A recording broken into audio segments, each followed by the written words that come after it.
கந்தன் காலடியை வணங்கினான் கடவுள்கள் யாவரையும் வணங்குதல் போலே கந்தன் காலடியை வணங்கினான் கடவுள்கள் யாவரையும் வணங்குதல் போலே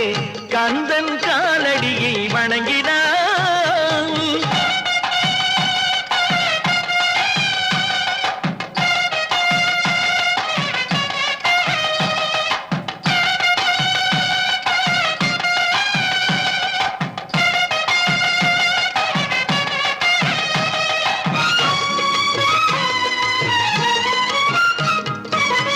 தந்தை பரமனுக்கு